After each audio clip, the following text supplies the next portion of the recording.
I always wonder when it starts. Hi, my name is Douglas Griffin. This is my Sunday school class. Today is October 29th. Is that true?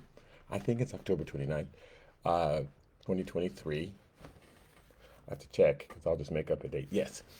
Um, my name is Douglas Griffin. This is my Sunday school class. We are in the book of Leviticus. We're starting the third chapter. Probably do at least a chapter a week. Um, uh, in Leviticus, God has rescued the children of Israel from Egypt, a place where they decided to stay, even though He told them that He had a homeland for them. Their brother Joseph was king. I mean, not king, assistant king, and they had this great place to live. And even though God had said, "We've given you this land in Israel, and we're going to stay in Egypt," their choice. Oh, surprise, a new Pharaoh shows up and makes them his slaves. We always teach, well, God sent them to Egypt because He wanted to grow the children. That was their choice. But let me tell you, they didn't want to leave. They didn't want to leave. Even when He rescued them, they kept wanting to go back. They loved them some Egypt. Um, and Israel was a brand new place that was unfamiliar to the majority of them. Abraham, Isaac, and Jacob had lived there. The 12 sons had been born there, but they'd lived the majority of their lives in Egypt. And for a couple hundred years in Egypt, they'd all lived there. They knew Egyptian gods, Egyptian ways. And so, what we have to understand in the book of Leviticus is that God is correcting their practices that are very much like the heathen practices, because that's all they have seen for 200 years. He's not laying down, He's not taking people who are neutral and saying, "Thou shalt brush their teeth in the morning, thou shalt eat 3 square meals a day, thou shalt start schooling." He's taking people who are basically Egyptians in everything they believe and saying, "Don't do that, don't do that, don't do that." That's why the commandments in Leviticus seem so harsh. It's full of don't kill, don't steal. That's what they had learned was normal. So the law doesn't cover everything. The law covers the extreme things that they were doing that were going to lead to their demise. God has to keep them alive.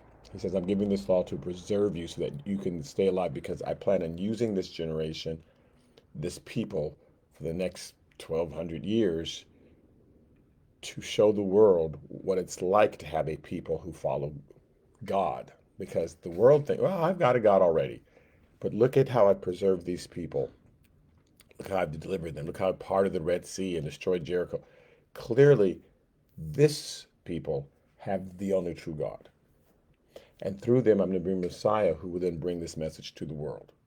So we've got to preserve them. So he's saying he is eliminating the things that will kill them and also bringing, um, teaching them how to approach him. But it's not covering every single sin. And so you're going to be frustrated with me when we get to certain chapters when I'm saying that's not what that's about. I know you think that that's about that, but it's not. It's about this. Um, and it'll be, but I've never been taught it that way. So, and I apologize in advance for the things I'm going to go over that are different than what you've been taught. Not doing that today, though. This is kind of a normal day. In Leviticus chapter 3, um, we're going to cover the peace offering. So there are 5 offerings mentioned in Leviticus. The first 3 are voluntary. The last 2, the sin and the trespass offering, are mandatory. Um, so he explains the first 3 offerings: the burnt offering, the grain offering, the peace offering. But they're not mandatory. You don't have to do them daily. But if you approach God, first you bring a burnt offering. First you bring an animal that has been slaughtered so that you can understand about your sin. We are sinners. So that's just still true. Um, we have to come to God because we realize what He's done for us. Some churches, they invite you to come because we've got a swimming pool, we've got all this great stuff. Come to our church because we have youth night and things like that, which is, if you're already a Christian, that's fine. But if you're not a Christian, the amenities can't be the things that draw you to Christ. It has to be an understanding, wow, this person died for my sins, and I want to repair my relationship with God. So first, the burnt offering, in order for us to understand the gravity of our sin, repair relationship.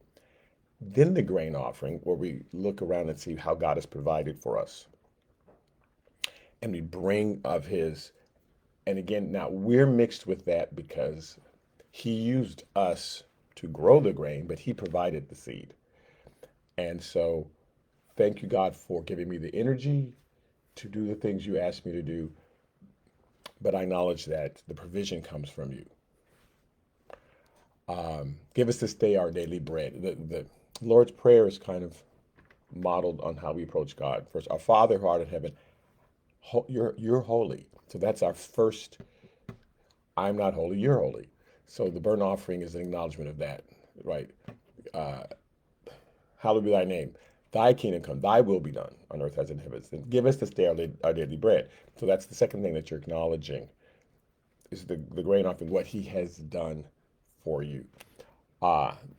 Peace offering. Again, voluntary. It's given for three reasons. As thanksgiving, just for God's goodness, not his provision, which is like, what's the difference between thanking him for his provision and thanking for his goodness? Very slight. You are you're not bringing his provisions to him. It's another animal that you're bringing to sacrifice as for thanking for his mercy in your life,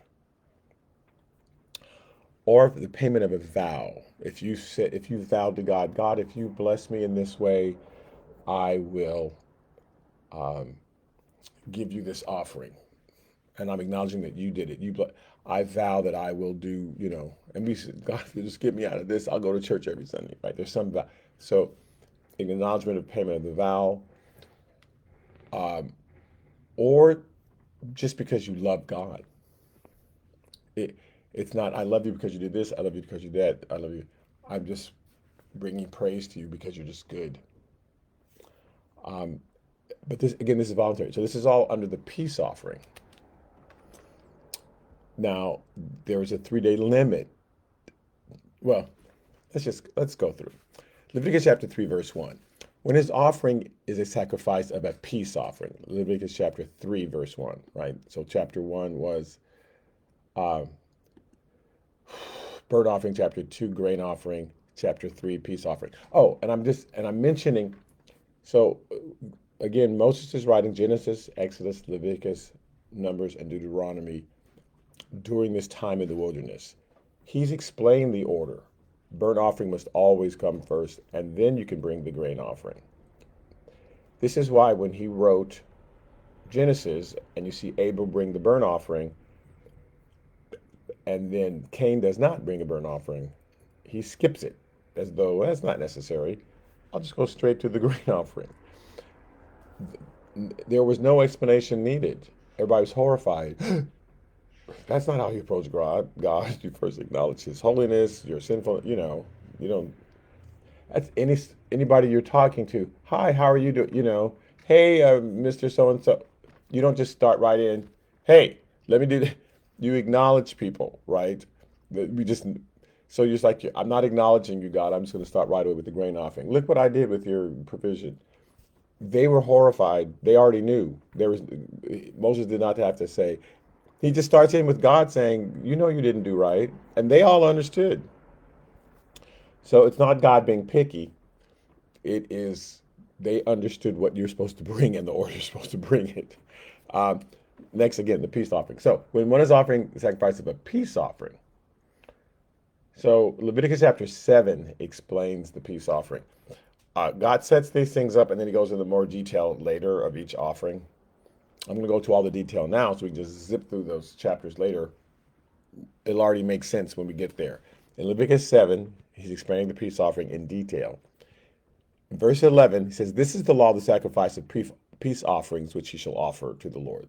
So this is the law explaining how you do it. Verse 12, "If he offers it for a thanksgiving, then he shall offer with the sacrifice of thanksgiving unleavened along with it.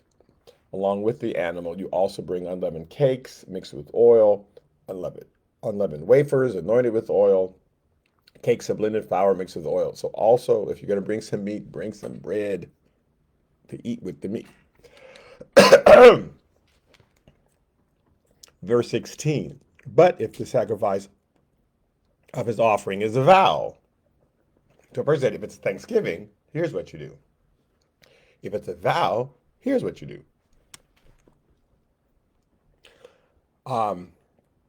Hannah brought an offering to the Lord. Hannah is the mother of Samuel. In the first chapter of Samuel, she makes a vow. Well, let's just read it. 1 Samuel chapter 1, verse 11. "Then she made a vow and said, O Lord of hosts, if you will indeed look on the affliction of your maidservant and remember me, and not forget your maidservant, but will give your maidservant a male child." Remember, she's barren, right? And being made fun of. "Then I will give him to the Lord all the days of his life." This is her vow. "And no razor shall come upon his head. So I'll make him a Nazarite. I'll just give him to you. That's my vow." Verse 25, after she got a child, she came back. It says, "Then she slaughtered a bull and brought the child to Eli." So it involves the killing of an animal. And she brought the child to the priest. "I'm now going to pay my vow. I'm going to give this peace offering." All right. So that's a second type. It can be just for Thanksgiving, or you've asked the Lord for something, and it's not. Now I'm going to start to pay my vow. Now I am going to do what I did. I mean, I'm going to make good on what I said I would do. In Leviticus chapter 16, it also says, or a voluntary offering. So he says Thanksgiving or a vow are just a voluntary offering for no reason. I just love God. I'm just bringing this out of love to God. It shall be eaten the same day that he offers his sacrifice. So if you're bringing your peace offering, by the way, Jesus was our peace offering. Jesus is the peace offering. Jesus is the peace offering. It's not the burnt offering, all about my sin and atonement. It's not the grain offering, all about God's provision. It's a fellowship offering. It's a I'm just coming to you out of love for you. Um, uh, Jesus is the peace offering between God and man. Uh, but we'll get into that later. Okay. It says it must be eaten on the same day that it's offered as sacrifice. On the next day, the remainder of it may also be eaten. So you can leave if you cook this food, you got to eat it that day. If you They have no refrigerators. If you leave it out for a day, okay, you can eat it on the second day. Leviticus chapter 7, verse 17 says, "The remainder of the flesh of the sacrifice on the third day must be burned with fire." You got to burn it. So if you bring it, you got to eat it first day or the second day. But if it's been sitting there for 3 days, you can't. Now this is new. Okay, I hope we're understanding that sanitary laws don't exist. They haven't had doctors to sit around who are studying germs and microbes and all that stuff. That's a couple thousand years away. So God is teaching them things and laws that they are bringing uh, to the world to keep them alive. God's saying, on the third day, you must burn it. The third day is it. The food is now corrupt and you can't eat it. Some people want to make some symbolism. It's to keep them alive. He says if it's going to be uh, an abomination, but that abomination is not a good word. The meat is now rotting and smelling because you killed the animal, but you didn't cook it for 3 days, and you've let it sit. now this flesh is rotting, and so it's going to be an abomination to me if you do it. There's not something about the third day that's an abomination. There's something about the flesh. The remainder of the flesh of the sacrifice on the third day must be burned with fire. And if any of the flesh of the sacrifice of his peace offering is eaten at all on the third day, it shall not be accepted, nor shall it be imputed to him. It shall be an abomination to him who offers it. And the person who eats of it shall bear guilt. And so God's like, what can I do to make sure you don't do it? If you cross that street without holding my hand, you little 3-year-old, I'm going to spank you. Like, what kind of threat can I give to make sure you just don't do that? Because I've got to keep this people alive. Why can't even the third day? Because there's things there you can't see. You don't know what kind of disease is in it now. But God knows. Just don't eat it. In Leviticus chapter 19, verse 5, and if you offer a sacrifice of peace offering to the Lord, you shall offer it of your own free will. Right? This is that. It's not mandatory. It shall be eaten the same day you offer it, and on the next day. But if it remains until the third day, it's got to be burned with fire. And if it's eaten at all on the third day, it's an abomination. It shall not be accepted. Now, interestingly enough, when Jesus was crucified, he rose on the third day. On the third day, God says that's enough. In Psalm chapter 19, verse 10, when David is channeling Jesus, he's saying words that Jesus is going to say.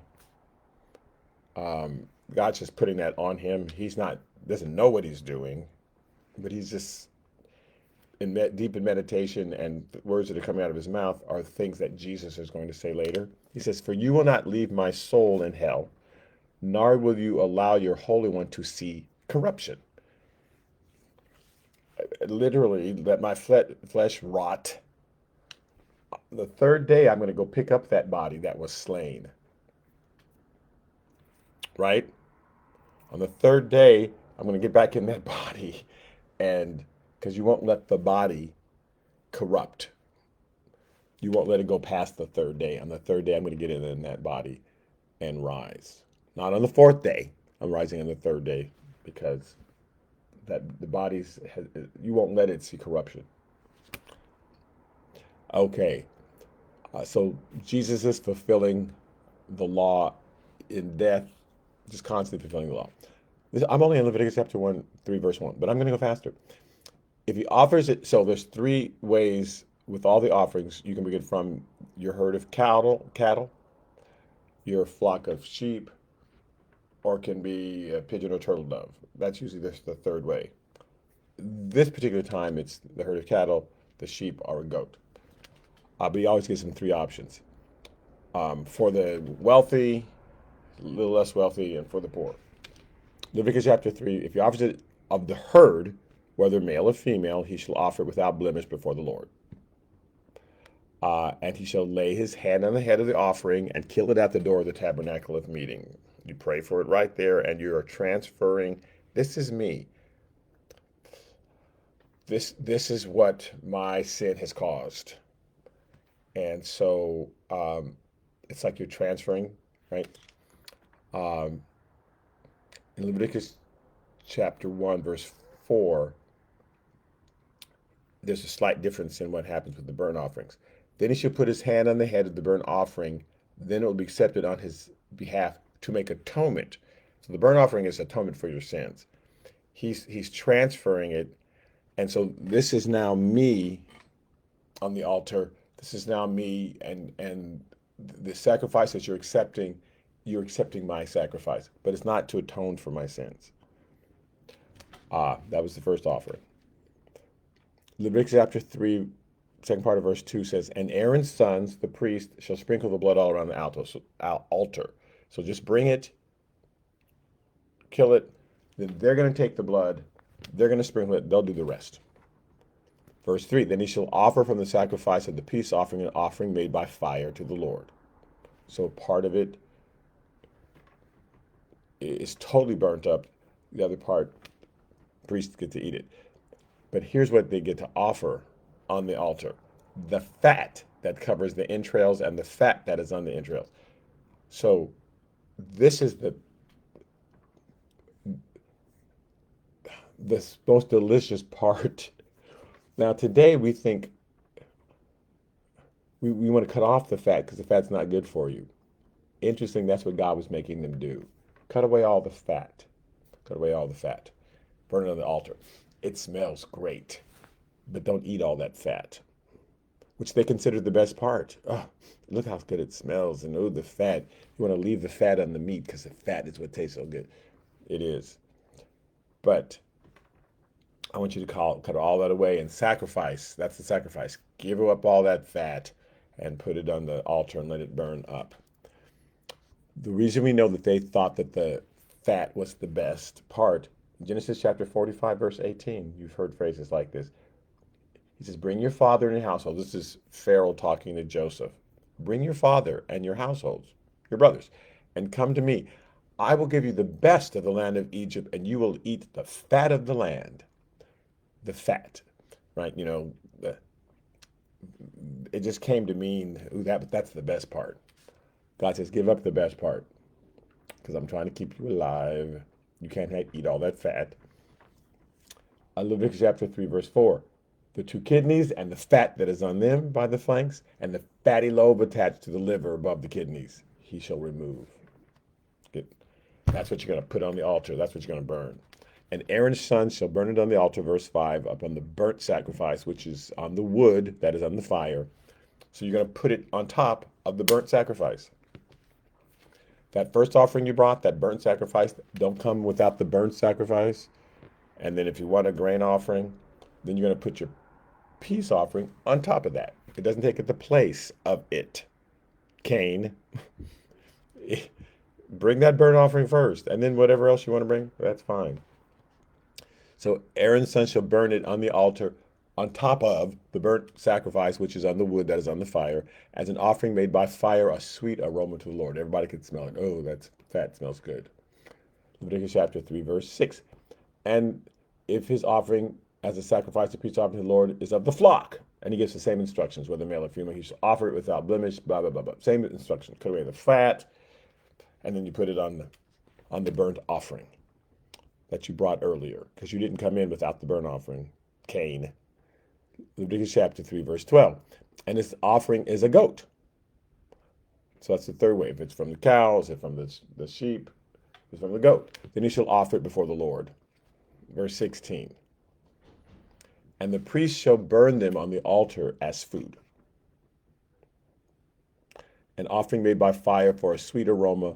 All the fat is the Lord's. Like, I want all that fat. And he's going to burn them on the altar as food, as though we are sharing a meal together. As though, see, as I'm consuming this with fire, I'm consuming it because, again, that whole idea of sharing food with your neighbor is you making your covenant with them. And so this was just fellowshipping with God, voluntary. But again, I don't come in without the burnt offering. But the rest of it, I'm just thanking God, or I'm paying a vow, or it's just free will love. However, whatever reason, you're bringing that peace offering, you're bringing it to God, and we're fellowshipping together. So that's important. The fellowship part was important to God. Praising God, praying to God, fellowshipping, and just having time where you're just acknowledging your connection. Okay. Verse 16, yes. And the priest shall burn them on the altar as food, an offering made by fire, a sweet aroma to the Lord. All the fat is the Lord's. Leviticus chapter 7, verse 23. Speak to the children of Israel, saying, you shall not eat any fat of ox or sheep or goat. This is God trying to keep them alive. However, there were some exceptions. Verse 20, but first let me go all the no's. So don't eat any fat of ox or sheep or goat that you're bringing to me. Verse 24 says, and the fat of an animal that dies naturally, and the fat of that which is torn by wild beasts. So if an animal has dropped in the woods and just died of old age, and you come across it, or you wake up in the morning and your animal that you own died last night, Don't eat the fat. Don't eat the fat of that which is torn by wild beasts. And again, these are sanitation issues that other cultures didn't know about. Oh, look, we found this. It's several days old. It can't hurt us because they didn't know. How would they know? And God's saying, don't do it. I'm going to keep you alive. Let these other cultures. Well, hopefully they'll come and ask. That's the whole point. How come you guys are alive and live for so long? Well, we serve a God who's given us these rules. Okay.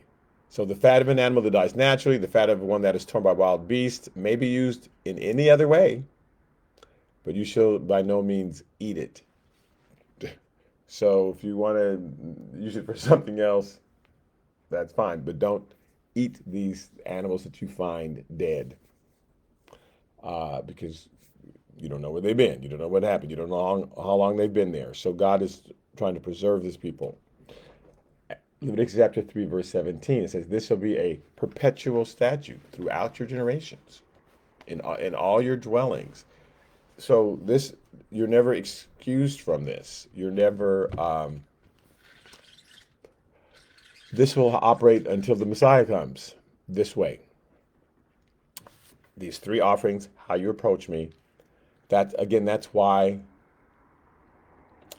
there was not a lot of explanation with Cain and Abel in the Bible and the offerings they brought. Everybody understood both Cain and Abel were supposed to bring the burnt offering first. Then then Cain is free to bring his grain offering of the, I'm a tiller of the soil and look what you did. But there's an order, and it was just known. It was, well, how did how did Abel and Cain know? God talked to them. All the recordings, we didn't record every single conversation. Adam and Eve, God talked to them and explained all sorts of stuff to them. So the same God that said, go kill those animals and you're going to wear those skins and then you're going to bring the rest and burn them. He finished his sentences. He didn't go kill those animals. Oh, that's all I'm saying. You got to guess about the rest. It's just that Moses didn't record it all because he's recording it in Leviticus. And so the people are assuming, oh, God told those people the same things. He's not making up new rules for us. Well, for Adam and Eve, I treated them differently than you. Now, you guys, you got to do all this stuff. It's the same God. This is how he's teaching them how to approach. Again, we approach them in the same ways, but we do it spiritually. We say, our Father who art in heaven, hallowed be thy name. You're holy. We approach him and acknowledge his holiness, therefore our unholiness. We approach him in the same way, just automatically. So it's the same God. He just gave them, they needed physical things, like having visual aids. I'm going to show you a world map so that you understand these other things. So they're thoroughly understanding all of this. And again, Jesus is the peace offering. Jesus, when he says you won't allow me to see corruption, you're going to not let my body sit for 3 days, because on the third day, I'm going to have to get back in that body. Otherwise, it becomes corrupt, right? So these same principles he's showing them all the time. They should have had when Jesus got up on the third day, oh, the third day, that's important, right? This is God, this is a sign from God. All right. Verse 17, this shall be a perpetual statute throughout your generations, and all your dwellings you should eat neither fat nor blood. That's the last verse. I'm just going to read this from Leviticus 17:11. And whatever man of the house, Leviticus 17:11, or of the strangers who dwell among you who eats any blood, because that you shall eat neither fat nor blood. That's the very last thing in Leviticus chapter 3. Don't eat the fat. Don't drink the blood. He's saying this because other cultures, that's how they would serve their gods. They would drink blood before him. And so he's saying, don't be like those other cultures. So don't worship me in that way. He's not saying don't wear blue, don't wear jeans, don't wear tennis shoes. There's a whole bunch of stuff that he's not covering.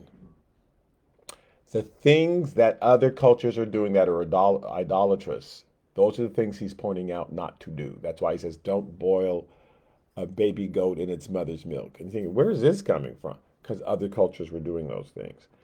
So the bulk of Leviticus is here's how you approach me, but make sure you don't approach me the way those other cultures do. And you'll see this paid off. If you can just remember that, because when I get to those controversial scriptures in Leviticus 16, Leviticus 18, it's the same principle. It's the same context. Uh, okay, so you'll see when we get there. So don't eat fat nor blood. Leviticus chapter 17 and 11, he tells you why. And whatever man of the house of Israel or of the strangers who dwell among you who eats any blood, I will set my face against that person who eats blood, and will cut him off from among his people. For the life of the flesh is in the blood. And I've given it to you upon the altar to make atonement for your souls. That's what the blood is for. Uh, if I drain you of all your blood, you're dead. This is what I've given you for life. And so now I'm giving it to you. I'm saying, here's what you use on the altar to make atonement for your souls, so that when Christ sheds his blood later, the blood will mean something to you. For it is the blood that makes atonement for the soul. That's the purpose of the blood, is for atonement. It's not for you to drink. I've already given you blood. You don't drink blood in front of me like all these other cultures do to appease their gods. I've already put blood in you. You don't that's not going to enrich you and make you stronger, and if you just drink blood, you'll have superpowers. No. I've already given you the blood. Now I want you to sacrifice it on the altar as a way of atoning for your sin. So that's how you'll be using it. Okay, so I'm done with chapter 3. Finished today. Thank you so much for listening. On Wednesdays we are in Luke, and we'll continue on Sundays in the book of Leviticus. All right, thanks, and I will. Hey, Denise and you guys, I will talk to you later. All right, bye bye.